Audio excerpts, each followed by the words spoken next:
On live television, Donald Trump locked eyes with the camera and delivered a devastating blow that sent shockwaves through America. Barack Obama's Harvard degree was fake. The studio fell silent, the nation held its breath, and millions believed they were witnessing the destruction of a presidential legacy. But instead of crumbling under the attack, Obama's response would flip the entire narrative, leaving Trump exposed and the country electrified. The studio lights blazed mercilessly overhead, transforming the town hall into a gladiatorial arena. Every seat was occupied, every camera primed, every microphone calibrated to capture what would become one of the most explosive political confrontations in modern history. Donald Trump sat at his podium like a predator sensing weakness, that trademark smirk playing at the corners of his mouth. He'd been waiting for this moment, the perfect setup to deliver what he believed would be a knockout punch. "Your degree is fake, Barack. Everyone knows it." The words detonated across the airwaves like a verbal grenade. Gasps erupted throughout the studio. Some audience members burst into nervous laughter. Others sat frozen in disbelief. For several heartbeats, the only sound was the electric hum of broadcasting equipment feeding this moment into millions of American homes. In Phoenix, Arizona, families leaned forward on their couches. In Des Moines, Iowa, late-night diners fell silent. Across the nation, viewers found themselves witnessing something that felt less like politics and more like a public execution. Moderator Allison Drake gripped her notes, her professional composure wavering. "President Obama is joining us live from Chicago," she announced, her voice steady despite the chaos. "Mr. Obama, would you care to respond?" The camera cut to a split screen, and there he was, Barack Obama, seated calmly in his modest Chicago office, bookshelves arranged precisely behind him. He wasn't fidgeting, wasn't adjusting his tie, wasn't showing even a flicker of the rage that millions expected. Instead, he leaned back slightly, a knowing smile crossing his face as if he'd been anticipating this exact moment for years. The contrast was staggering. Trump radiated raw aggression while Obama embodied serene confidence. In living rooms across America, viewers could practically feel the tension crackling through their screens. "This is either going to be a disaster or history," whispered Brian Keller, a college student seated in the third row, capturing what millions were thinking. Trump, emboldened by the silence, pressed forward. "Barack, you know it's true. Everybody knows it. That degree, Harvard Law, total fabrication. You shouldn't have been allowed to teach, let alone run for office." But Obama didn't rush to respond. He let the accusation hang in the air. Let it breathe. Let the full weight of what Trump had just said settle into the consciousness of everyone watching. Then he chuckled, a quiet, almost musical sound that cut through Trump's bombast like a blade through silk. "Allison," Obama began, his voice carrying the authority of someone who had once commanded the world's attention from the Oval Office. "It's fascinating when someone questions credentials while avoiding the real question. What have we actually accomplished? What have we built? Whom have we lifted up?" The studio stirred.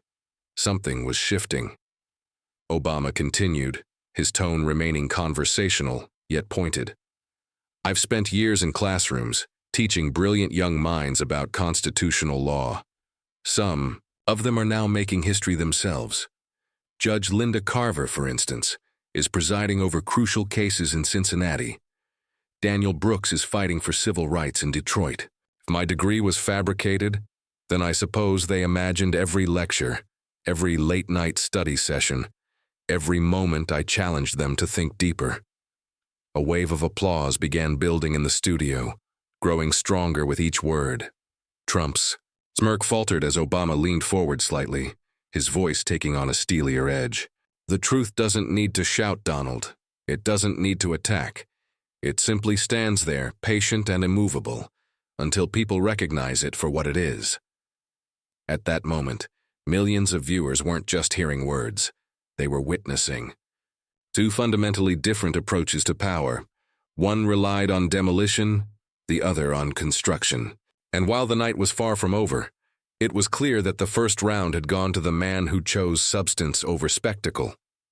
The studio fell into an expectant hush, cameras switching between Trump's increasingly rigid posture and Obama's composed presence on the monitor. This wasn't just a political debate anymore. It had become a masterclass in contrasts. Obama straightened in his chair, placing his hands deliberately on the desk before him. The gesture was simple, yet it projected an air of unshakable confidence. "Allison," he said, acknowledging the moderator while his gaze seemed to penetrate through the camera lens into the soul of every viewer. "I've weathered many storms over the years, heard countless accusations, but here's what I've learned. People don't care about the noise. They care about results. They care about what you've actually done to improve their lives." The audience responded with a mixture of applause and scattered boos, the division in the room mirroring the nation itself. Trump leaned forward, desperation creeping into his voice. "Come on, Barack. Stop deflecting. Was your degree legitimate? Or not? The American people deserve to know." Obama's smile widened, becoming almost paternal. "Donald, my degree was absolutely real. Harvard doesn't distribute law degrees as party favors. But let's move beyond that superficial question to something more substantial, whether I actually used that education to serve others." He paused, letting his words resonate before continuing. "When I taught at the University of Chicago, my students weren't concerned about the paper on my wall. They were focused on whether I could challenge their thinking, whether I could help them see the Constitution, not as an ancient relic, but as a living document that shapes our democracy every single day." In a Toledo diner, patrons abandoned their meals, transfixed by the television mounted above the counter. An elderly man in a weathered baseball cap muttered to his companion, "He's not just defending himself, he's flipping this whole thing around." Back in the studio, Trump's frustration was becoming visible. He bounced his knee beneath the table, his fingers drumming impatiently on the surface. "Facts," Obama continued, his voice dropping to a more intimate register. "Here's a fact, Donald. When I was teaching, my students weren't thinking about my credentials. They were grappling with real constitutional questions, preparing to become the lawyers and judges who would defend our democracy. That's what education is truly about. Not the degree itself, but what you do with the knowledge it represents." The applause grew louder, more sustained. Trump couldn't contain himself any longer. "Facts? You want facts?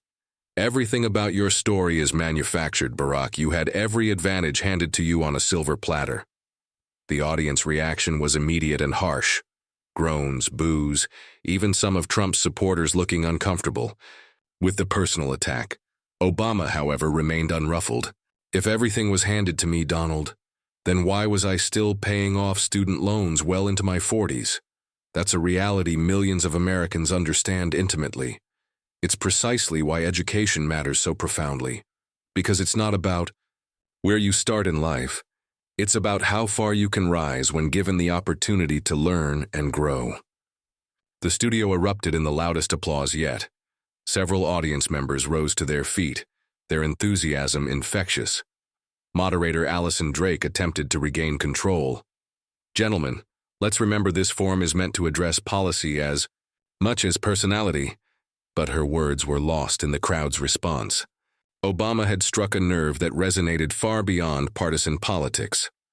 "At the end of the day," Obama concluded, his voice carrying over the din, "people don't want leaders who scream at them. They want leaders who listen, who respect their intelligence, who demonstrate through their actions that facts and history still matter. That's what I've always tried to provide." The ovation was thunderous now, drowning out even Trump's attempts to interrupt. In homes from Tampa to Portland, families found themselves debating, some admiring Obama's composure, others defending Trump's directness, but none able to deny the fundamental difference in their approaches. The battle lines were drawn, and Obama had just demonstrated that sometimes the most powerful weapon isn't a louder voice, it's a clearer message. The tension in the studio had reached a breaking point.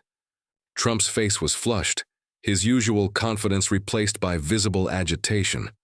Obama remained eerily calm, as if he were conducting a seminar rather than fighting for his reputation on national television. "All right, Barack," Trump said, waving. his hand dismissively. "You keep talking about teaching, but we've never seen your transcripts. How do we even know you belonged at Harvard in the first place?" The question hung in the air like a challenge. Gasps rippled through the audience. Moderator Allison Drake opened her mouth to intervene, then hesitated, recognizing that this moment would define the entire evening. Obama didn't react immediately. He allowed the accusation space to breathe, demonstrating the kind of patience that had served him well throughout his career. Then, with deliberate precision, he folded his hands and looked directly into the camera. "You know, Donald, I remember a brilliant student in my constitutional law class, Linda Carver. Sharp, inquisitive, the kind of student who made everyone else work harder just to keep up. She once told me that my courses fundamentally changed, how she understood justice." Obama's voice carried the warmth of genuine memory. "Today, she serves as Judge Carver in Cincinnati. If my degree was fraudulent, then she must have imagined every lecture she attended, every legal principle we explored. Together." A murmur of appreciation swept through the studio, followed by building applause. "And then there was Daniel Brooks from Detroit," Obama continued, his narrative gaining momentum. "First in his family to attend college. He told me once that studying constitutional law opened his eyes to the power of advocacy. Today, he's a civil rights attorney fighting for people who can't afford to defend themselves. If my education was fake, then he must have dreamed those late nights we spent analyzing landmark cases." The applause was growing stronger, more confident. Trump, sensing the narrative slipping away from him, leaned forward aggressively. "Oh, please, you're just throwing names around. Nobody even knows these people. They could be completely made up." And then, as if the universe had conspired to provide the perfect response, moderator Allison Drake consulted her notes and spoke up. "Actually, Mr. Trump, Judge Linda Carver was indeed confirmed to the federal bench in 2018, and Attorney Daniel Brooks has been prominently featured in civil rights cases throughout Michigan. Both are well-documented public figures, and both have publicly credited President Obama as a significant influence on their careers." The audience erupted. The applause was no longer polite. It was triumphant. Trump blinked, momentarily stunned. His hand gripped the microphone tighter as he forced a laugh, trying to recover from the unexpected fact-check. Obama tilted his head slightly, a trace of amusement in his eyes. "Perhaps we should be more careful before dismissing the achievements of dedicated public servants. When you attack my credentials, Donald, you're not really attacking me. You're attacking them, and everyone who has fought for an education despite facing significant obstacles." The contrast couldn't have been starker. Trump's assault had been about destruction, while Obama's response was about celebration of his students, of education itself, of the American dream of advancement through learning. A factory worker, named Charles Benton, seated in the audience, leaned forward with sudden interest. He hadn't been particularly political, but as he watched this exchange, he found himself thinking about his daughter, currently in law school, working nights to pay for her education. "That resonates," he whispered to his wife. "That's real." Trump, unwilling to concede, jabbed his finger toward the screen. "You're good with stories, Barack, I'll give you that. But stories don't prove anything." Obama's response was immediate and devastating in its simplicity. "Stories are proof, Donald. They're proof of lives transformed, of work that mattered, of leadership that builds rather than tears down. That's what true leadership looks like." The applause was deafening now, sustained and passionate. Even some of Trump's supporters looked uncertain, their enthusiasm dampened by the weight of evidence that had just been presented. Outside the studio, the moment was already spreading like wildfire across social media. Within minutes, both Judge Carver and Attorney Brooks had confirmed Obama's account, posting photos from their time in his classes, along with testimonials about his impact on their careers. What had started as an attack on Obama's credentials had transformed into a powerful validation of his legacy as an educator and mentor. The tables had completely turned, and everyone in that studio and everyone watching at home could feel it. Before Allison Drake could transition to the next segment, the modern world intervened. Throughout the studio, phones began glowing, as audience members frantically captured and shared the unfolding drama. This wasn't just a political debate anymore. It was content, and it was spreading at digital light speed. On social media platform X, the user from Detroit posted a 20-second clip of Obama mentioning Judge Carver and Attorney Brooks, captioning it simply, "Trump, fake degree. Obama, here are my students who became judges. Checkmate." Within 10 minutes, the clip had garnered over 40,000 shares. In a cramped Phoenix apartment, 3 college roommates huddled around their laptop, streaming the town hall while simultaneously scrolling their feeds. "Listen to this," laughed Tanya Briggs, reading from her phone. "Degree of Truth is already trending at number 2, right behind Obama mic drop." Her roommate threw her head back in delight. "That man doesn't even need to raise his voice. He just dismantles people with pure composure." Meanwhile, on TikTok, Obama's line about maybe being real means respecting facts was exploding across the platform. Users were creating reaction videos, memes, even dance remixes. A teenager in Orlando filmed herself holding up a textbook, while lip-syncing to Obama's words, captioning it, "When your professor is cooler than the former president trying to roast him." That single video accumulated 1.2 million views in under an hour. The ripple effect extended far beyond young audiences. On Facebook, parents and grandparents were sharing clips with heartfelt commentary. Susan Dalton, a 64-year-old retiree, Kansas City, posted on her timeline, "I didn't agree with every policy Obama implemented, but watching him handle that attack tonight, that was pure class. That's what real leadership looks like." Cable networks scrambled to keep pace with the viral moment. CNN, MSNBC, and Fox News all interrupted their regular programming to replay the exchange. On MSNBC, commentator Rachel Fenwick observed, "The my-we contrast couldn't be more stark. Trump attacks, Obama teaches.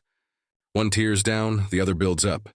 Even Fox News, despite their typical skeptical stance toward Obama, couldn't ignore the moment's impact. Conservative host Peter Lang admitted grudgingly, "Obama knows how to deliver a line. Whether you agree with his politics or not, that response was crafted to perfection." Back in the studio, Obama seemed aware of the digital firestorm he'd unleashed. When applause drowned out Trump's attempt to respond, Obama allowed himself a subtle half-smile, as if he could sense millions of people reacting not just in that room, but everywhere. Trump's team was frantically trying to control the narrative, pushing out tweets calling Obama's comments rehearsed and elitist. But the hashtags weren't cooperating. Obama mic drop carried a tone of triumph. Class vs. Chaos created side-by-side memes comparing the two men, and Degree of Truth had morphed into a celebration of education itself, with users posting graduation photos and thanking mentors who had shaped their lives. What had begun as an attack on Obama's credentials was transforming into a national conversation about the value of education, mentorship, and dignified leadership. In a Dallas sports bar, middle-aged men who had been focused on football coverage found themselves drawn to the replay. "You don't have to like his politics," one patron, Ronald Beckett, told his friends. But that was surgical. Trump walked right into that. The next morning, teachers across the country were already incorporating the clips into their lessons. At Lincoln High in Omaha, government teacher Mr. Hargrove replayed Obama's calm rebuttal for his students. "Notice what he accomplished here," Hargrove explained to his attentive class. "He didn't shout back. He didn't dodge the question. He used concrete examples that anyone could verify. That's rhetoric with substance. That's what we study in this class." Students leaned forward, taking notes while their phones buzzed with the same hashtags that had overtaken the internet overnight. The moment had transcended politics entirely. It had become a cultural touchstone, a reminder that in an age of noise, clarity still had the power to cut through and connect with people's fundamental values. By dawn, the next morning, Washington felt like it had been shaken by a political earthquake. The town hall exchange wasn't just viral content anymore. It had become a legitimate news story with real-world implications rippling through the corridors of power. At Union Station, early morning commuters streamed through with earbuds in, tuned to various news programs dissecting the previous night's confrontation. NPR replayed Obama's now famous line about respecting facts, and the words echoed through coffee shops and offices across the Capitol. Congressional staffer Kelly Stanton shook her head as she listened, texting a colleague. "This clip is dominating everything.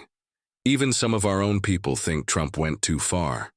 On Capitol Hill, lawmakers from both parties were already weighing in. Senator Mark Latham of Ohio, a moderate Republican, told reporters outside his office, "Look, I've disagreed with President Obama on plenty of issues, but if you're going to challenge someone's educational credentials, you better have documentation. Harvard doesn't award fake degrees. That's just common sense." His comments were picked up by C-SPAN within minutes and replayed across multiple networks. But the most powerful responses came from the individuals Obama had mentioned. Judge Linda Carver, sitting in her Cincinnati chambers with her phone buzzing incessantly, finally decided to address the situation publicly. Her statement was brief but devastating. "I was a student in Barack Obama's constitutional law class. His lectures challenged me more rigorously than any course I had ever taken. I wouldn't be serving on this bench today without his mentorship.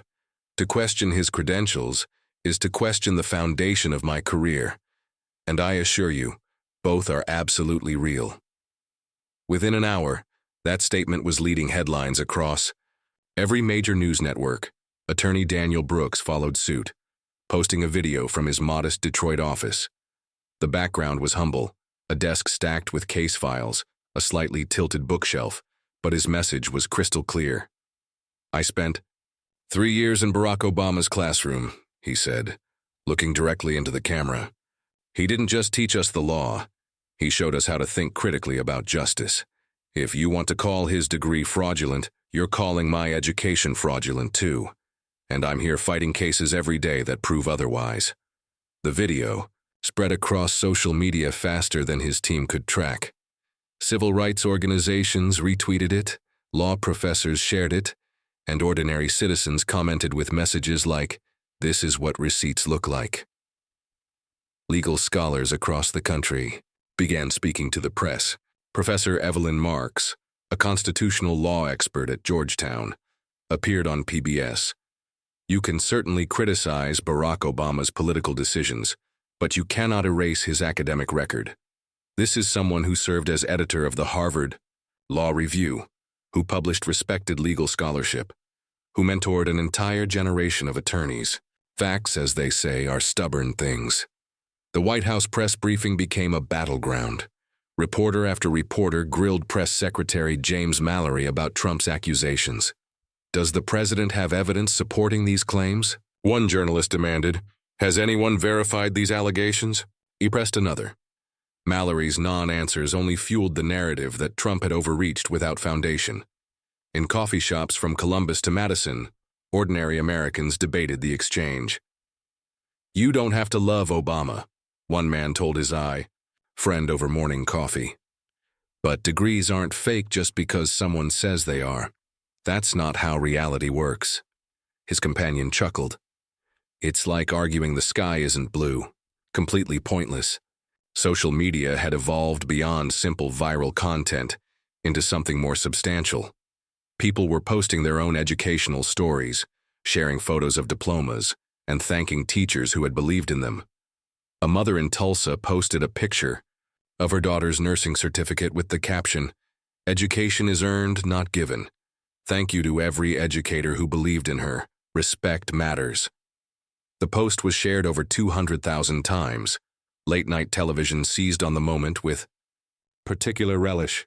On The Tonight Show, the host joked, "Trump said Obama's degree was fake, so Obama basically responded by saying, 'Cool. Well, here's my former student who's now a federal judge. Where are yours?'" The audience erupted in laughter. The cultural impact was undeniable. Obama's response had become more than a political comeback. It had transformed into a national reminder about the value of education, mentorship, and maintaining dignity under attack. But Trump wasn't finished.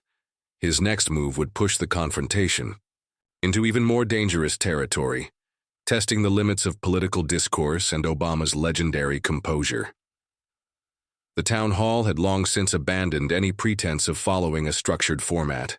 What remained was pure political theater, two men, two worldviews, clashing before a global audience. The moderator's prepared questions lay forgotten as the night became something unprecedented in American political discourse.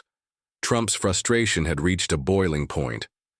His usual confidence had been replaced by visible agitation, his movements sharp and erratic. Obama, in stark contrast, appeared to grow calmer with each exchange, as if drawing strength from his opponent's increasing desperation. "Barack," Trump said, leaning into his microphone with renewed aggression, "you're a fraud. You've always been a fraud. You put on this smooth act, this professor routine, but that's all it is, an elaborate performance.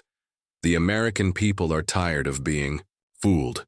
The accusation was more vicious than anything that had come before, and the audience responded with audible gasps. Even some Trump supporters seemed uncomfortable with the personal venom. Obama let the words hang in the air, demonstrating once again the power of patience. When he finally responded, his voice carried no trace of anger, only a quiet, devastating certainty. "Donald, if education is just an act, then you've fundamentally misunderstood what learning actually means. Knowledge isn't theater. It's work. Hard, disciplined, transformative work." The applause began immediately, but Obama wasn't finished. "The professors at Harvard weren't performing for me, Donald. They challenged me. They demanded excellence, just as I later demanded excellence from my own students. If you think that's fake, then you've never experienced real education." Trump rolled his eyes theatrically, gesturing toward the applauding audience as if they were simply part of Obama's performance. "See? They eat this up. They love your little speeches. But speeches don't secure borders, Barack. Speeches don't lower gas prices. Speeches don't make America strong." Obama leaned forward slightly, his voice remaining level but taking on a steelier edge. "Maybe not, Donald. But leadership does. Facts do. Truth does. You can't build lasting solutions on lies. You can't inspire a nation by attacking its teachers, its judges, its attorneys.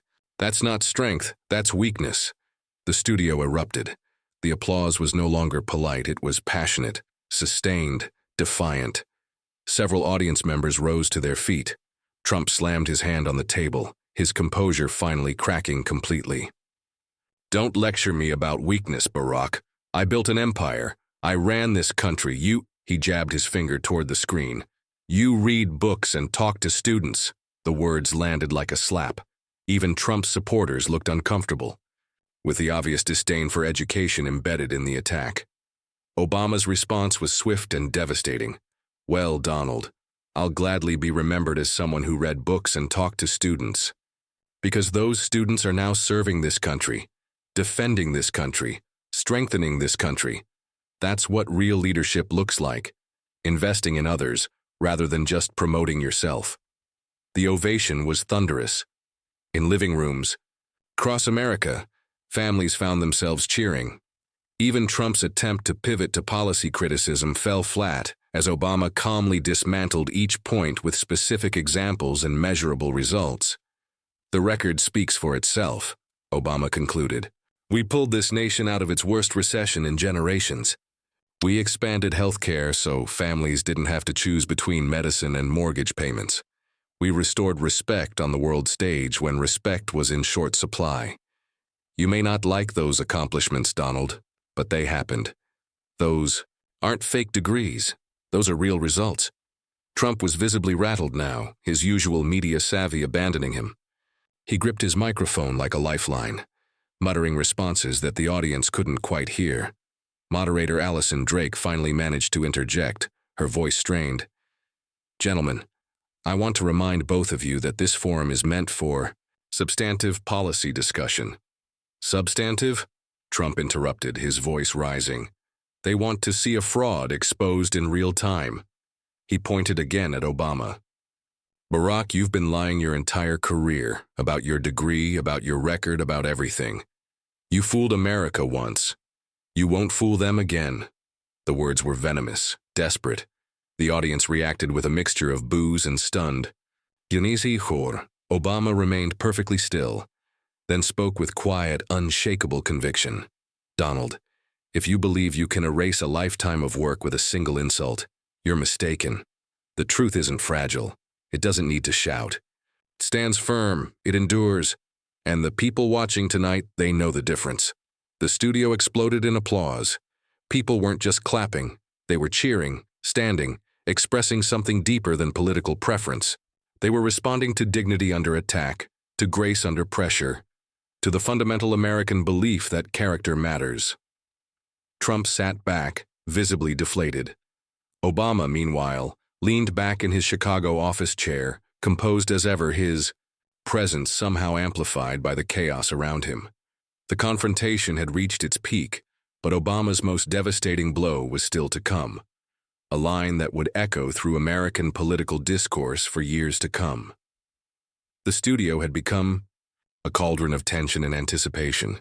Every person in the audience understood they were witnessing something historic, not just a political exchange, but a fundamental clash of values being played out on the national stage. Moderator Allison Drake, sensing the moment's gravity, raised her voice over the continued applause. Gentlemen, before we conclude tonight's discussion, I'd like to offer each of you a final opportunity to address this question of credibility and leadership. Trump seized the opening immediately, his voice carrying both desperation and defiance. Credibility, he scoffed.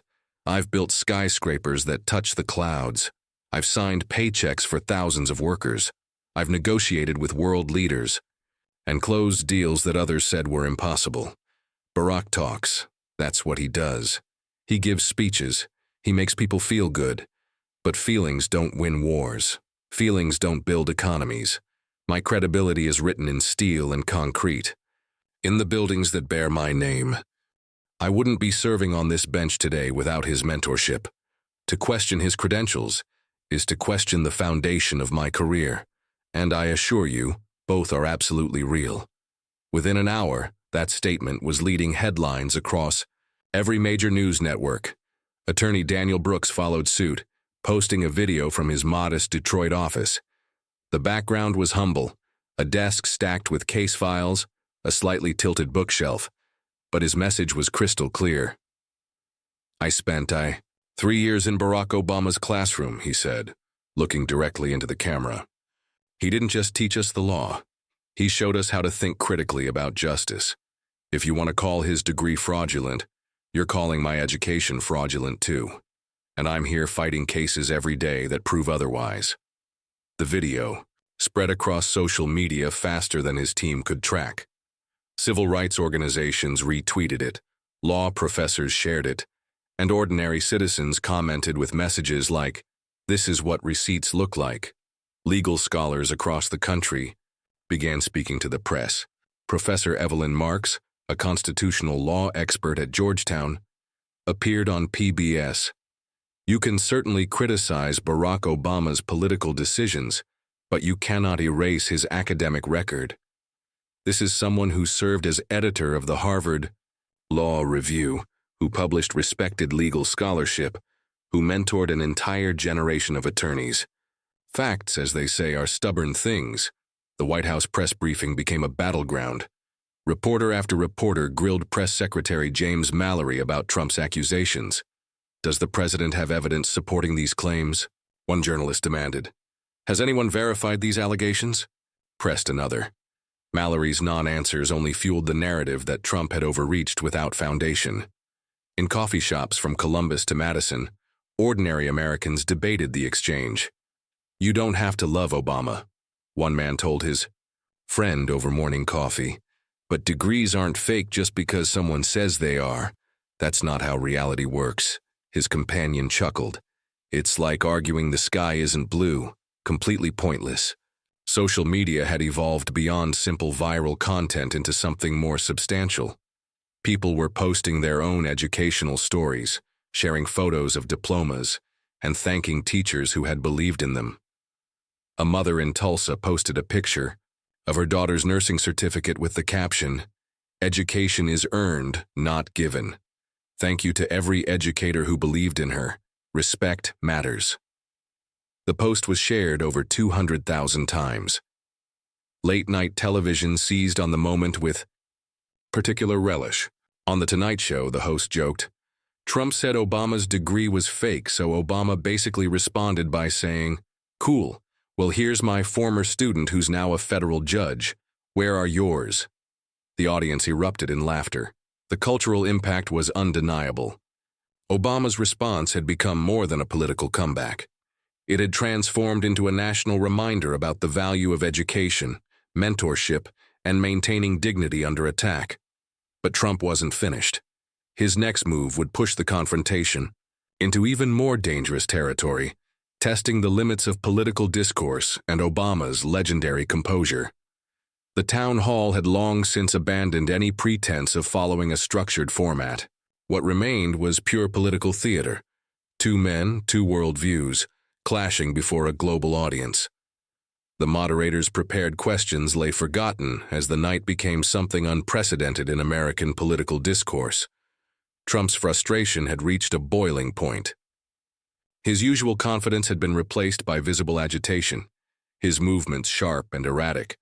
Obama, in stark contrast, appeared to grow calmer with each exchange, as if drawing strength from his opponent's increasing desperation. "Barack," Trump said, leaning into his microphone with renewed aggression, "you're a fraud. You've always been a fraud. You put on this smooth act, this professor routine, but that's all it is, an elaborate performance. The American people are tired of being fooled." The accusation was more vicious than anything that had come before, and the audience responded with audible gasps. Even some Trump supporters seemed uncomfortable with the personal venom. Obama let the words hang in the air, demonstrating once again the power of patience. When he finally responded, his voice carried no trace of anger, only a quiet, devastating certainty. "Donald, if education is just an act, then you fundamentally misunderstood what learning actually means. Knowledge isn't theater, it's work. Hard, disciplined, transformative work." The applause began immediately, but Obama wasn't finished. "The professors at Harvard weren't performing for me, Donald. They challenged me. They demanded excellence, just as I later demanded excellence from my own students. If you think that's fake, then you've never experienced real education." Trump rolled his eyes theatrically, gesturing toward the applauding audience as if they were simply part of Obama's performance. "See? They eat this up. They love your little speeches. But speeches don't secure borders, Barack. Speeches don't lower gas prices. Speeches don't make America strong." Obama leaned forward slightly, his voice remaining level but taking on a steelier edge. "Maybe not, Donald. But leadership does. Facts do. Truth does. You can't build lasting solutions on lies. You can't inspire a nation by attacking its teachers, its judges, its attorneys. That's not strength. That's weakness." The studio erupted. The applause was no longer polite, it was passionate, sustained, defiant. Several audience members rose to their feet. Trump slammed his hand on the table, his composure finally cracking completely. "Don't lecture me about weakness, Barack. I built an empire, I ran this country. He jabbed his finger toward the screen. "You read books and talk to students." The words landed like a slap. Even Trump's supporters looked uncomfortable. With the obvious disdain for education embedded in the attack, Obama's response was swift and devastating. "Well, Donald, I'll gladly be remembered as someone who read books and talked to students. Because those students are now serving this country, defending this country, strengthening this country. That's what real leadership looks like, investing in others rather than just promoting yourself." The ovation was thunderous. In living rooms, across America, families found themselves cheering. Even Trump's attempt to pivot to policy criticism fell flat, as Obama calmly dismantled each point with specific examples and measurable results. The record speaks for itself, Obama concluded. We pulled this nation out of its worst recession in generations. We expanded healthcare so families didn't have to choose between medicine and mortgage payments. We restored respect on the world stage when respect was in short supply. You may not like those accomplishments, Donald, but they happened. Those aren't fake degrees, those are real results. Trump was visibly rattled now, his usual media savvy abandoning him. He gripped his microphone like a lifeline, muttering responses that the audience couldn't quite hear. Moderator Allison Drake finally managed to interject, her voice strained. Gentlemen, I want to remind both of you that this forum is meant for substantive policy discussion. Substantive? Trump interrupted, his voice rising. They want to see a fraud exposed in real time. He pointed again at Obama. Barack, you've been lying your entire career. About your degree, about your record, about everything. You fooled America once. You won't fool them again. The words were venomous, desperate. The audience reacted with a mixture of boos and stunned silence. Obama remained perfectly still, then spoke with quiet, unshakable conviction. Donald, if you believe you can erase a lifetime of work with a single insult, you're mistaken. The truth isn't fragile. It doesn't need to shout. It stands firm. It endures. And the people watching tonight, they know the difference. The studio exploded in applause. People weren't just clapping. They were cheering, standing, expressing something deeper than political preference. They were responding to dignity under attack, to grace under pressure, to the fundamental American belief that character matters. Trump sat back, visibly deflated. Obama, meanwhile, leaned back in his Chicago office chair, composed as ever, his presence somehow amplified by the chaos around him. The confrontation had reached its peak, but Obama's most devastating blow was still to come, a line that would echo through American political discourse for years to come. The studio had become a cauldron of tension and anticipation. Every person in the audience understood they were witnessing something historic, not just a political exchange, but a fundamental clash of values being played out on the national stage. Moderator Allison Drake, sensing the moment's gravity, raised her voice over the continued applause. Gentlemen, before we conclude tonight's discussion, I'd like to offer each of you a final opportunity to address this question of credibility and leadership. Trump seized the opening immediately, his voice carrying both desperation and defiance. Credibility? He scoffed. I've built skyscrapers that touch the clouds. I've signed paychecks for thousands of workers. I've negotiated with world leaders and closed deals that others said were impossible. Barack talks. That's what he does. He gives speeches. He makes people feel good, but feelings don't win wars. Feelings don't build economies. My credibility is written in steel and concrete, in the buildings that bear my name. The response was mixed. Enthusiastic cheers from his base, but scattered boos from others, and a palpable sense of unease from the undecided middle. Then Obama leaned forward, and something in his posture commanded absolute attention. The room fell silent in anticipation. Donald, he began, his voice calm but carrying unprecedented authority.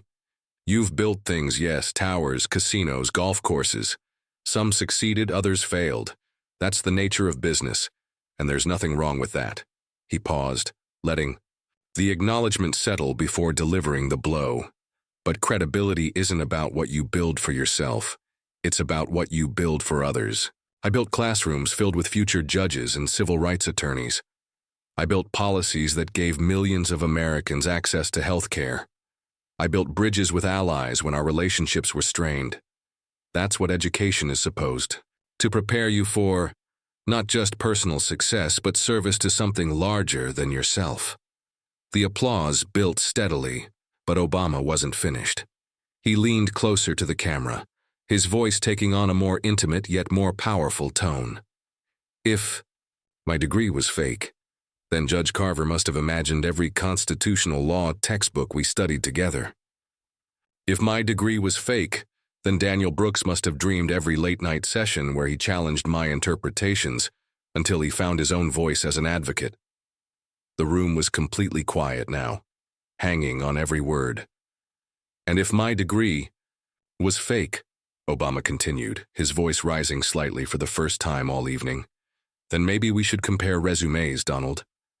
Because one of us has spent decades building up others, and the other has spent decades building monuments to himself. The words landed with the force of a thunderclap. The audience gasped, then erupted into the loudest, most sustained ovation of the entire evening. People weren't just applauding. They were on their feet, cheering, whistling, expressing something that went far beyond political preference. Trump's face went through a series of expressions: shock, anger, then a kind of defeated recognition that he had been outmaneuvered completely. He reached for his microphone, but Allison Drake quickly intervened. "Thank you, gentlemen," she said, her voice cutting through the applause. "I think it's clear this discussion has struck a chord with America tonight." Obama leaned back in his chair, not gloating, not celebrating, just calm, the way a master teacher looks when the lesson has finally, completely landed. In bars across Louisville, crowds erupted in celebration. At a rooftop gathering in Denver, young professionals replayed the clip on their phones, analyzing every word. In homes from Tampa to Portland, families sat in stunned silence, processing what they had just witnessed. On social media, the moment exploded instantly. The phrase "compare resumes" began trending within minutes, accompanied by side-by-side graphics contrasting the two men's actual accomplishments. TikTok users layered dramatic music behind the clip, creating mini-movies that garnered millions of views. But perhaps the most telling reaction came from an unexpected source, a retired school principal named Janice Hollowell, who had been sitting quietly in the studio audience all evening. As the applause finally began to fade, she turned to the person next to her and said simply, "That's how you teach someone without humiliating them. That's the difference between wisdom and cleverness." The town hall officially ended, but the real impact was just beginning. Obama's final words had crystallized something that millions of Americans had been feeling but couldn't articulate. The difference between building yourself up and lifting others up, between personal success and public service, between making noise and making a difference. As cameras finally stopped rolling and the studio lights dimmed, one truth remained blazingly clear. In a battle of words, the teacher had just given the performance of a lifetime. The town hall had officially ended, but Washington, D.C. felt like a city under siege by breaking news. By midnight, every major news outlet had pushed emergency notifications to millions of phones. Obama delivers devastating response to Trump's degree attack. The story wasn't just political anymore. It was a cultural phenomenon that would reshape American discourse. At Union Station, late-night commuters found themselves huddled around phone screens, sharing clips with strangers. Coffee shops that normally closed at 10 stayed open as patrons demanded to watch the replays. In Georgetown, law students gathered in dormitory common rooms, dissecting every word of Obama's response like scholars analyzing a masterpiece. The digital explosion was unprecedented. Within 2 hours, "What and compare resumes" had become the #1 trending topic globally, surpassing even major sports events and entertainment news. The clip of Obama's final devastating line, "Maybe we should compare resumes," had been viewed over 50 million times across all platforms. In Austin, Texas, college students created elaborate TikTok remixes, setting Obama's words to classical music and hip-hop beats alike. One video, featuring Obama's "compare resumes" line set to Beethoven's Ninth Symphony, accumulated 12 million views in 4 hours. The comments section became a celebration of education itself, with users sharing photos of their degrees, thanking professors, and posting stories of mentors who changed their lives. But the most powerful responses came from unexpected corners of America. In small-town diners from Nebraska to Alabama, conversations erupted that crossed traditional political lines. At Mel's Diner in Topeka, Kansas, truck driver Raymond Walsh found himself defending Obama to his traditionally conservative coffee companions. "Look, I didn't vote for the man," Walsh said, stirring his coffee thoughtfully. "But you can't fake teaching constitutional law. You can't fake having students who become federal judges. That's just reality. His friend, mechanic Tony Guerrero, nodded slowly. My kid's in community college right now, working 2 jobs to pay for it. When someone attacks education like that, they're attacking her dreams too. Cable news networks scrambled to keep pace with the story's evolution. CNN devoted its entire morning programming to analyzing the exchange, bringing in body language, experts, political strategists, and constitutional scholars. MSNBC ran a special segment titled, "The Power of Calm: Leadership Lessons from Crisis Moments." Even Fox News, despite their typical skepticism toward Obama, couldn't ignore the moment's impact. During their morning show, conservative commentator Sarah Mitchell admitted grudgingly, "Whatever you think of his politics, that was a masterclass in handling an attack. He didn't get rattled, didn't get defensive. He just systematically dismantled the argument. The ripple effects reached far beyond American borders." BBC News ran the story as their lead international segment, with the headline, "Former U.S. President. Obama demonstrates dignity under fire." The Guardian published an op-ed titled, "What America Can Learn from Obama's Response to Trump's Latest Attack." In Tokyo, political science students at Waseda University analyzed the exchange in their American politics seminar. Professor Hiroshi Tanaka paused the video at Obama's final line, telling his students, "Notice how he transforms a personal attack into a broader lesson about public service. This is rhetoric at its most effective, not just defending oneself, but elevating the entire conversation." Meanwhile, in American classrooms from coast to coast, teachers were already incorporating the moment into their lesson plans. At Roosevelt High School in Seattle, English teacher Maria Santos used the exchange to teach her AP students about effective argumentation. "Watch how President Obama structures his response," she explained to her attentive class. "He doesn't just deny the accusation. He reframes the entire debate. Instead of arguing about his degree, he argues about what education means. That's sophisticated rhetoric." Her student, James Chen, raised his hand. "It's like he jujitsu'd the attack, used Trump's energy against him." Santos smiled. "Exactly. And notice he never lost his composure. Even when facing a very personal attack, he maintained his dignity." The institutional response was swift and decisive. Harvard Law School released a statement within hours. Barack Obama graduated magna cum laude from Harvard Law School in 1991, where he served as the first African-American president of the Harvard Law Review. His academic achievements are well documented and unquestionable. The statement was accompanied by archived photos, academic records, and testimonials from professors who remembered Obama as an exceptional student. Within hours, it had been shared across every major news platform, but perhaps the most moving responses came from Obama's former students themselves. Judge Linda Carver held an impromptu press conference outside the Cincinnati courthouse where she presided.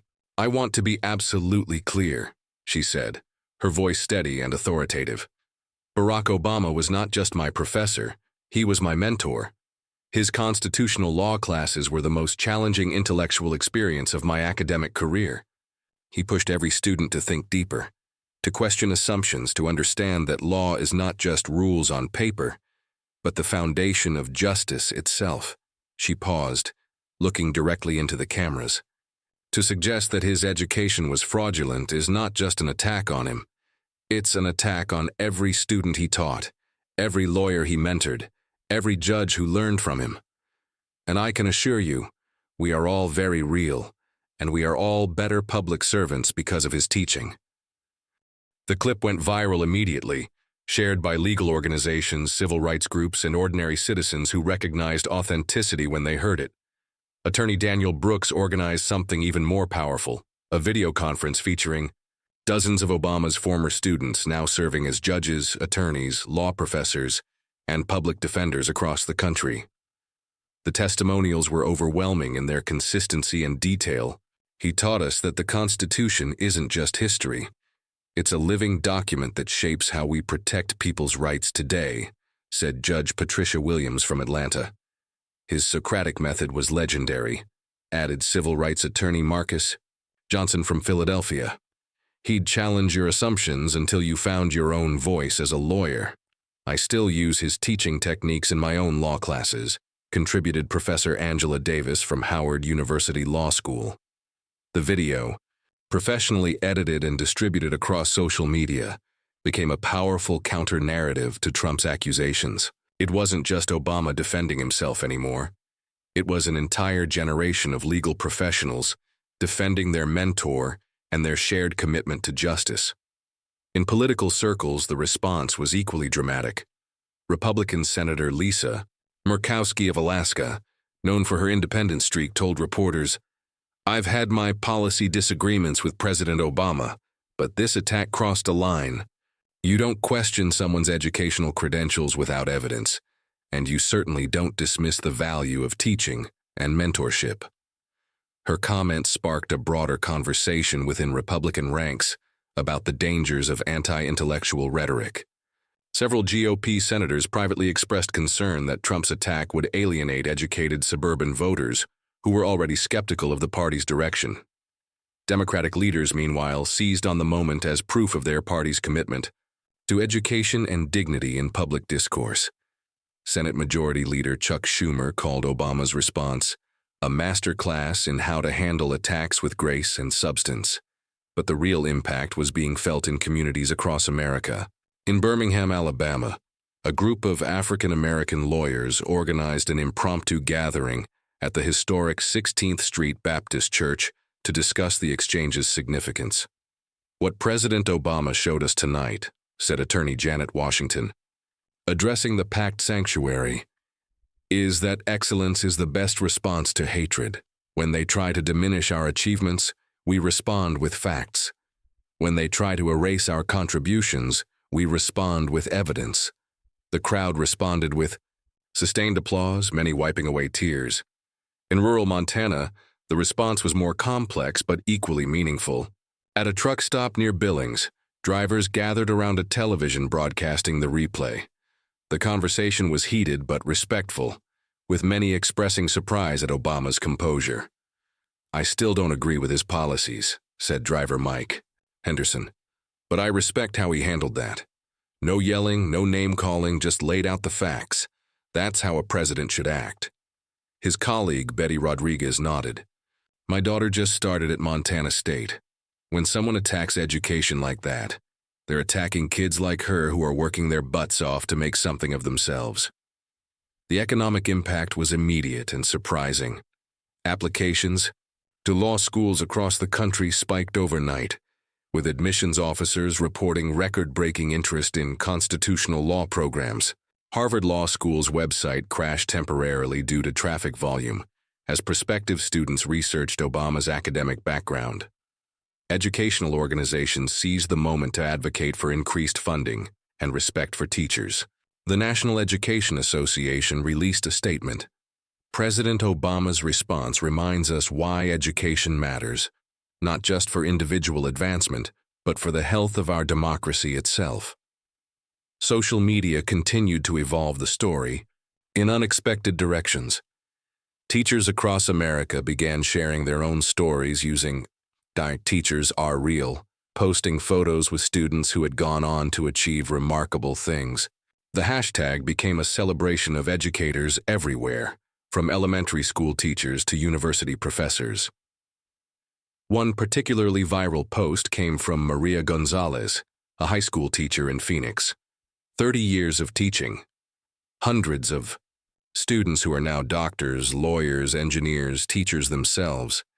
If education is fake, then I guess they all imagined those late nights studying, those moments when difficult concepts finally clicked, those graduation ceremonies where they thanked me for believing in them.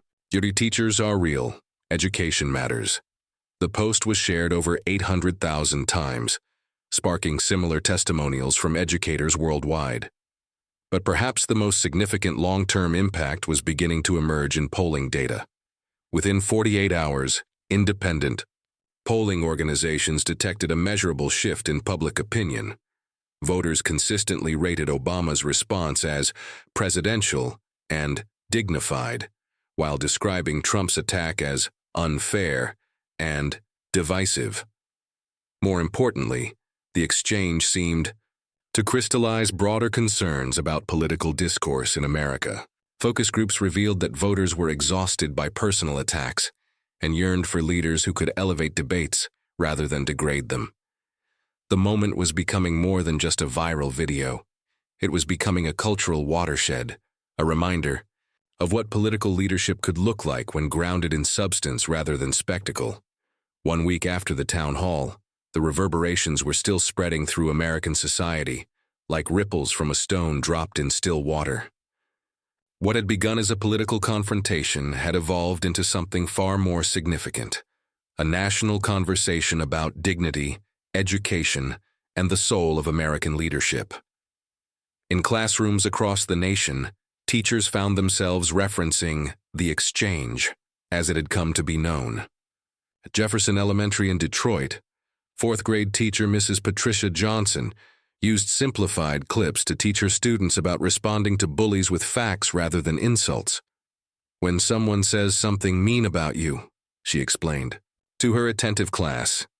"What did President Obama do?" 8-year-old Marcus Williams raised his hand eagerly. "He didn't get mad. He told them about all the good things he did." "That's right," Mrs. Johnson smiled. "He stayed calm and let his actions speak for him." The lesson resonated beyond elementary schools. At Stanford University, Professor David Chen structured his entire semester around analyzing the exchange in his Rhetoric and Democracy course. This 17-minute segment contains masterful examples of ethos, pathos, and logos, he explained to his graduate students. Obama doesn't just defend himself. He redefines the terms of the debate entirely. He transforms a personal attack into a celebration of public service and educational achievement. The academic analysis was spreading internationally. Universities from Oxford to the Sorbonne were incorporating the exchange into courses on political communication, leadership studies, and crisis management. But the impact reached far beyond academic circles. In corporate boardrooms, executives were studying Obama's techniques for handling hostile questions and maintaining composure under pressure. Leadership consultants began using the clip in seminars, highlighting how Obama's response demonstrated the difference between defensive reactions and strategic communication. "Notice how he never takes the bait," explained executive coach Sandra Williams during a seminar for Fortune 500 executives in Chicago. "When Trump tries to pull him into a shouting match, Obama elevates the conversation. That's not just good politics, that's masterful leadership." The religious community had embraced the moment as well. Pastors across denominations found sermon material in Obama's demonstration of grace under attack. At Mount Olive Baptist Church in Atlanta, Reverend Dr. James Patterson delivered a powerful Sunday sermon titled, "Responding to Your Critics with Dignity." "Brothers and sisters," he preached to his packed congregation, "when they come for you, and they will come for you, remember how President Obama responded, not with anger, not with bitterness, but with truth spoken in love." The congregation responded with fervent amens and sustained applause. Meanwhile, the political establishment was still processing the implications. In private conversations on Capitol Hill, Republican strategists worried about the long-term damage from Trump's attack. Several GOP donors expressed concern that the party was becoming too associated with anti-intellectual sentiment. "We can't win educated suburbanites by attacking education itself," one prominent Republican fundraiser told a gathering of party leaders in Virginia. Obama reminded people why they value learning, teaching, and mentorship. "We need to be the party that celebrates those things, not tears them down." Democratic operatives, meanwhile, were studying Obama's technique for future campaigns. The Democratic National Committee circulated internal memos analyzing his response, noting how he had transformed a defensive moment into an offensive opportunity. "He didn't just win the exchange," one memo noted. "He redefined what winning looks like. Instead of matching Trump's energy, he changed the energy entirely." The international response continued to build as well. European leaders, many of whom had worked with Obama during his presidency, publicly praised his handling of the attack. German Chancellor Angela Merkel, in a rare comment on American domestic politics, told reporters, "President Obama demonstrated the kind of dignified leadership that builds bridges rather than walls." French President Emmanuel Macron went further, posting on social media, "In a world where voices of division grow louder, we need leaders who respond with wisdom, not anger." President Obama reminded us what true strength looks like. These endorsements from respected world leaders only amplified the narrative that Obama had represented America's better angels during the exchange. The entertainment industry also embraced the moment. Late-night comedy shows continued to mine the exchange for material, but the tone had shifted from pure mockery to genuine admiration for Obama's skill. Saturday Night Live opened their next episode with a cold open featuring an actor portraying Obama calmly dismantling various attacks, while Trump's character grew increasingly frazzled. The sketch ended with fake Obama saying directly to the camera, "When they go low, we go factual." The line became an instant meme, spawning countless variations across social media. Musicians began incorporating references to the exchange in their work. Hip-hop artist Kendrick Lamar released a freestyle titled "Degrees of Truth," sampling Obama's voice over a haunting melody. The track became an anthem for young people pursuing education despite obstacles. Even more surprisingly, country music, traditionally not Obama's strongest demographic, embraced themes from the exchange. Rising star Katie Morrison released a song called "Built to Last," contrasting leaders who build themselves up with those who build others up. The song climbed country charts rapidly, resonating with audiences who valued the dignity Obama had displayed. The publishing industry saw immediate impact as well. Obama's memoir, A Promised Land, experienced a sudden surge in sales, climbing back to the top of bestseller lists. Publishers reported increased interest in books about constitutional law, teaching, and political biography. Harvard Law School announced they were establishing the Barack Obama Teaching Excellence Endowment, funded by donations that poured in after the exchange. The endowment would support professors who demonstrated exceptional commitment to mentoring students and advancing constitutional scholarship. But perhaps the most meaningful impact was happening in individual lives across America. Thousands of people shared personal stories on social media about how the exchange had inspired them to pursue education, return to school, or simply approach conflicts with more dignity. Sarah Mitchell, a single mother from Ohio, posted on Facebook, "Watching President Obama handle that attack with such grace made me realize I don't have to let people's criticism stop me from going back to school. If education made him strong enough to face that with dignity, maybe it can make me strong enough to chase my dreams too." Her post was shared over 50,000 times. Similar stories emerged from across the country.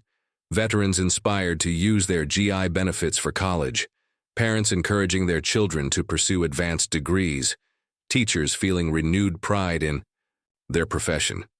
The exchange had become more than a political moment. It had become a cultural touchstone, a reminder of what America could be when led by dignity rather than division, by substance rather than spectacle. 6 months after the exchange, as historians were already calling it, the reverberations continued to shape American political and cultural discourse in ways both subtle and profound. What had begun as a spontaneous confrontation between two former presidents had evolved into a defining moment that would influence how future generations understood leadership, education, and public service. In Washington, D.C., the Smithsonian Institution announced they were acquiring artifacts from the Town Hall for their American History Museum. The podium where Trump sat, the monitor displaying Obama's calm image, even moderator Allison Drake's handwritten notes, all would be preserved as part of an exhibit on pivotal moments in American political discourse. Dr. Margaret Thompson, the museum's chief curator, explained the decision to a packed press conference.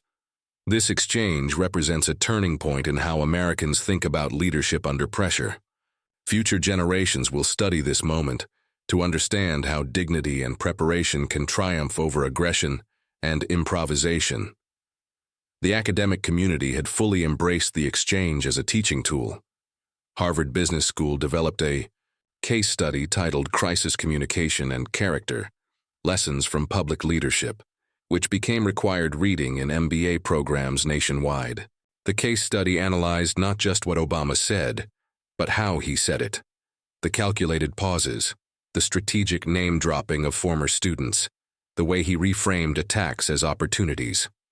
Professor Janet Martinez, who developed the Harvard case study, noted, "What Obama demonstrated wasn't just good politics, it was masterful crisis communication.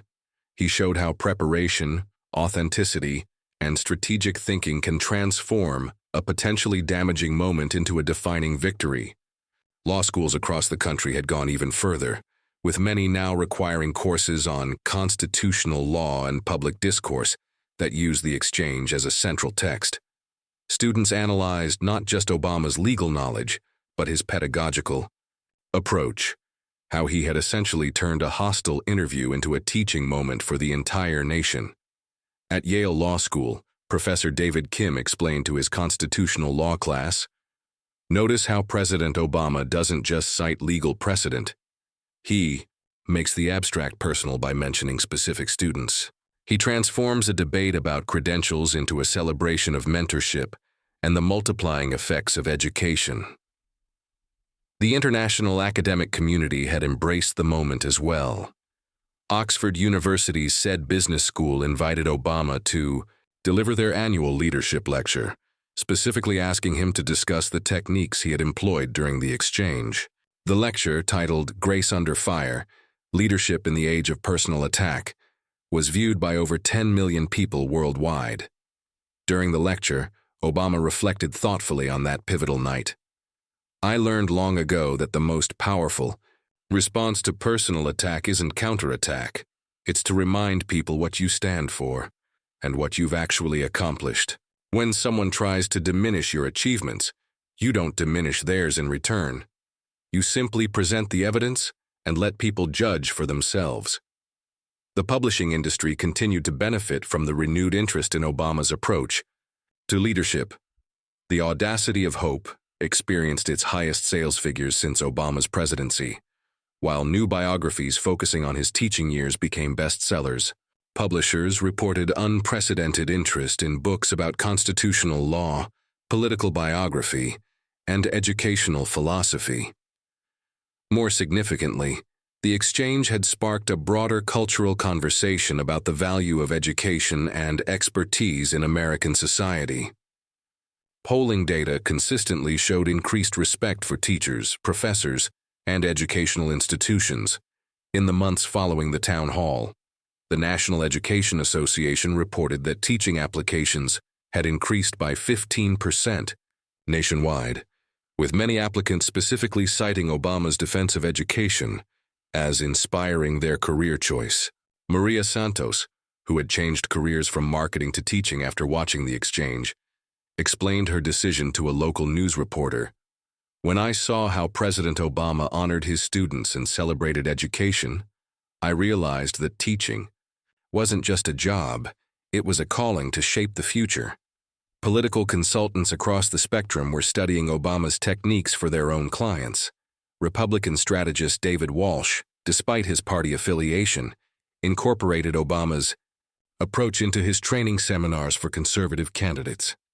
"Regardless of your politics," Walsh explained to a group of Republican hopefuls, "you can learn from Obama's composure and preparation. When you're attacked, you have a choice. You can respond in kind, or you can elevate the conversation." Obama showed us that elevation often wins. The exchange had also influenced how journalists approached political interviews. News organizations began training their anchors and reporters on the Obama standard, how to maintain substantive focus even when interviewees attempted to derail discussions with personal attacks. CNN's Jake Tapper, reflecting on the exchange's influence, told a journalism conference, "Obama set a new standard for how public figures can handle hostile questioning. He proved that you don't have to accept the premise of an attack. You can redirect toward substance and policy. That's changed how I approach difficult interviews. The ripple effects extended into unexpected corners of American society. Corporate. Training programs began using clips from the exchange to teach executives how to handle hostile shareholders' meetings and aggressive media interviews. The Harvard Business Review published a cover story titled, "The Obama Method: Turning Crisis into Opportunity Through Authentic Leadership." Sports psychologists began studying Obama's composure techniques with professional athletes, teaching them how to maintain focus under intense pressure. NBA player development programs incorporated segments on responding to criticism with class, using Obama's town hall performance as the gold standard. Even more surprisingly, the exchange had influenced American diplomacy. Foreign service officers reported that international counterparts frequently referenced Obama's handling of Trump's attack as an example of American dignity and intellectual strength. Ambassador Patricia Williams, serving in Germany, noted in her diplomatic cables, "European partners consistently praise President Obama's town hall response as representative of America's better angels. They see it as proof that American leadership can still be characterized by substance over spectacle." The entertainment industry continued to mine the exchange for inspiration. A Broadway musical titled Truth and Dignity opened to critical acclaim, featuring a climactic scene clearly inspired by Obama's confrontation with Trump. The show's anthem, "Let the Facts Speak," became a cultural phenomenon, performed at graduation ceremonies and political rallies across the country. Hollywood had also taken notice. Several major studios were developing projects inspired by the themes of the exchange. Stories about teachers who change lives, politicians who choose dignity over division, and leaders who build others up rather than tearing them down. But perhaps the most significant long-term impact was on American political discourse itself. Polling data showed that voters increasingly rewarded candidates who demonstrated Obama-like composure and preparation, while penalizing those who relied solely on personal attacks. Political scientist Dr. Jennifer Adams, analyzing electoral trends 6 months after the exchange, published findings that would reshape campaign strategy for years to come. We're seeing a clear preference for candidates who can demonstrate substantive knowledge and maintain dignity under pressure. The Obama standard has become the gold standard for political communication. The data showed that candidates who adopted Obama's techniques, preparation, specific examples, calm delivery, and the ability to reframe attacks as opportunities, significantly outperformed those who relied on traditional combative approaches. Young political activists, particularly, had embraced Obama's model. College Democrats and Republicans alike studied his techniques, leading to a new generation of political discourse that prioritized substance over spectacle. At Georgetown University's Political Science Department, student body president Michael Jin explained the generational shift. "My generation grew up watching politicians scream at each other on TV.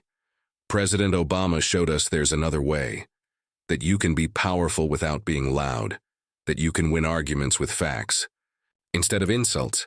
That's the kind of leaders we want to be." This generational change was already visible in local politics, where younger candidates were consistently choosing substance over sensationalism.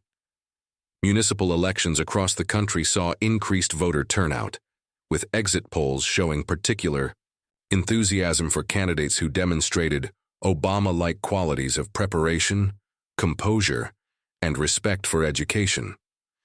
The exchange had become more than a political moment. It had become a cultural blueprint for how Americans wanted their leaders to behave. In a nation exhausted by division and personal attacks, Obama had reminded people what dignity looked like, and they were demanding more of it from their elected officials. 6 months later, as historians continued to analyze the moment and its implications, one truth remained clear. Sometimes a single exchange, handled with grace and preparation, can change not just a conversation, but an entire culture's expectations for leadership. The lesson Obama had taught that night: That facts, delivered with composure and grounded in service to others, could triumph over the loudest voices in the room, had become the standard by which Americans would measure their leaders for years to come. And in classrooms from Harvard Law to elementary schools in rural America, teachers continued to use that 17-minute exchange as proof that education, dignity, and truth remain the most powerful forces in American public life.